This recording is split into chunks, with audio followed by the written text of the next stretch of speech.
À quoi ça ressemble? C'est des cas complètement différents. Tout d'abord, on se met en reliance. Je commence d'abord à chanter sous la douche le matin des Ave Maria, parce que j'aime la Vierge et moi, ça élève mon taux vibratoire.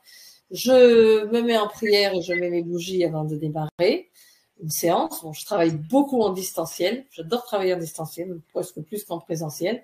Donc, donc tout dépend. Maintenant, je refais les deux. Pendant le Covid, je recevais qu'en distanciel. Et voilà. Après, je suis imprégnée par mes guides de lumière toute la journée, puisque je suis avec eux 24 heures sur 24. Et le soir, il faut que j'atterrisse. C'est-à-dire, je suis dans un état un peu second toute la journée, à vrai dire, un état agréable. Et puis après, le soir, je coupe. Je nettoie mon cabinet, je me nettoie moi, je vais prendre ma douche, je fais mes prières de nettoyage du cabinet pour me nettoyer moi aussi. Et puis, je remercie mes guides et je vais me coucher.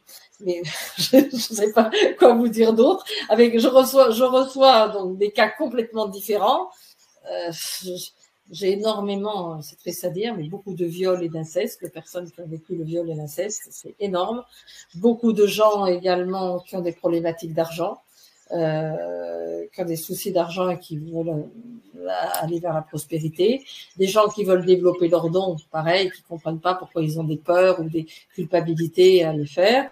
C'est ce qu'on va trouver le plus souvent, hein. Des personnes qui n'arrivent pas à trouver l'amour, et qui ont des croyances énormes par rapport à des choses très douloureuses qui se sont passées auparavant, c'est-à-dire des mariages ratés, des mariages empêchés au niveau de leurs ancêtres, et dont ils portent les mémoires, qui veut dire que l'amour est dangereux, que l'amour est souffrance, et toutes les souffrances qu'ils portent en eux va les fermer à l'amour et les empêcher de s'ouvrir, alors que la personne croit être ouverte, mais l'inconscient est complètement fermé. Donc voilà, je vais voir tout un tas de cas. Alors, en général, dans une journée, c'est sur le même thème. La première personne, c'est la personne qui va être à 9 heures, qui va être la moins chargée. Et la personne de 18 heures, la dernière personne, va être la personne qui va être, je sais que ça va crescendo en difficulté.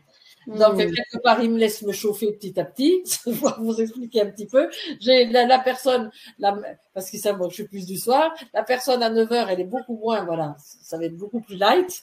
Et puis, au fur et à mesure de la journée, celle de 18 heures, c'est là où je vais avoir le plus de difficultés, parce qu'elle va être plus fermée, ou il va y avoir, ça va être beaucoup plus dur, où il y aura plus, quand je dis plus fermée, pas non faire, en conscience, non. Consciemment, la personne va vouloir être aussi ouverte que celle de 9 heures, je dirais, mais il va y avoir des carapaces plus fortes, où elle aura moins travaillé, où il y aura des entités plus lourdes, et je vais avoir beaucoup plus de travail. J'ai remarqué que pour moi, ça se passait comme ça. Mais en général, c'est souvent sur le même thème. Il y a des fois, c'est la journée, ça va être viol, ça va être la journée inceste, ça va être la journée problématique d'argent. Et en général, c'est le saint du jour. Je travaille toujours avec le saint du jour. Je fais attention, qui détermine un petit peu ce qui va se passer.